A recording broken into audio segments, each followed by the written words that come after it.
नमस्ते। आज हम एक बहुत ही आम लेकिन बेहद जरूरी कानूनी दस्तावेज की बात करने वाले हैं, समन। हम सब ने इसका नाम तो सुना ही है ना? पर ये असल में है क्या और काम कैसे करता है? चलिए इसे थोड़ा आसान भाषा में समझते हैं। तो शुरुआत एक बहुत ही बुनियादी सवाल से करते हैं। आखिर वो क्या चीज है जो कागज के एक मामूली से टुकड़े को अदालत के एक इतने ताकतवर आदेश में बदल देती है? तो सबसे पहले ये समझना जरूरी है कि भाई ये समन होता क्या है, हमारे लीगल सिस्टम में इसका रोल क्या है। तो देखिए, समन्स जो हैं वो किसी भी कानूनी कार्रवाई का पहला कदम माना जाता है। ये अदालत की तरफ से भेजा गया एक फॉर्मल बुलावा है। हाँ, ये जरूर है कि ये दूसरे कानूनी आदेशों के मुकाबले थोड़ा कह सकते हैं कि कम सख्त होता है।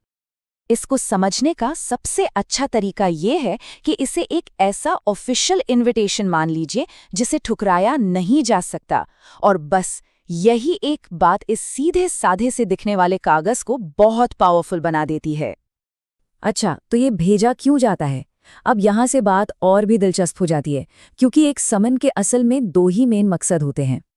पहला, किसी व्यक्ति को खुद अदालत में पेश होने के लिए कहा जा सकता है, और दूसरा, किसी से कोई खास दस्तावेज या कोई चीज बतौर सबूत पेश करने के लिए कहा जा सकता है।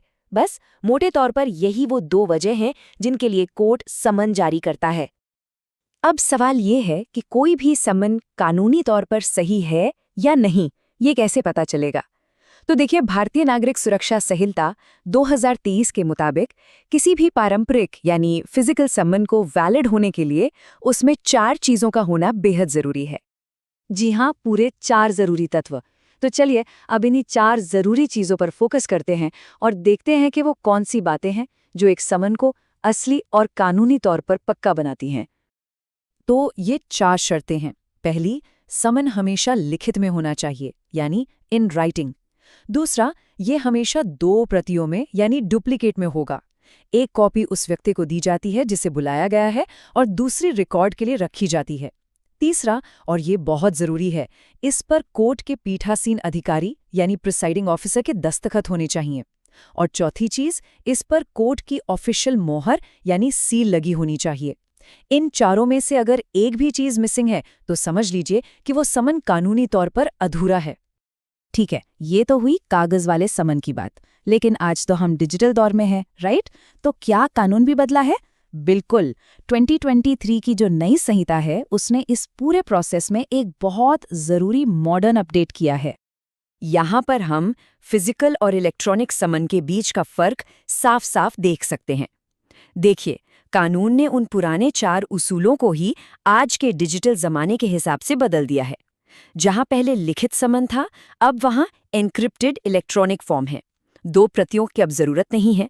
हाथ से किए दस्तखत की जगह अब डिजिटल सिग्नेचर ने ले ली है, और मोहर की जगह अब मोहर की एक डिजिटल इमेज होती है। तो मतलब क्या हुआ? मतलब ये कि ये समन भेजने का तरीका भले ही बदल गया हो, टेक्नोलॉजी नहीं आ गई हो, लेकिन जो मूल सिद्धांत हैं वो आज भी वही है। हर हाल में ये पक्का करना कि समन सेफ है, असली है और उसकी प्रामाणिकता को चेक किया जा सकता है।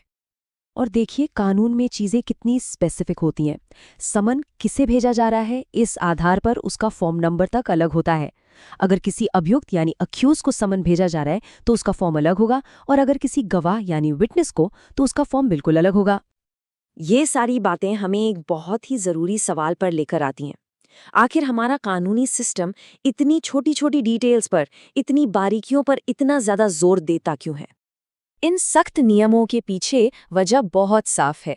ये सुनिश्चित करना कि हर समन वेरीफाइबल हो, उसमें कोई कंफ्यूजन ना हो और वो पूरी तरह से ऑफिशियल हो।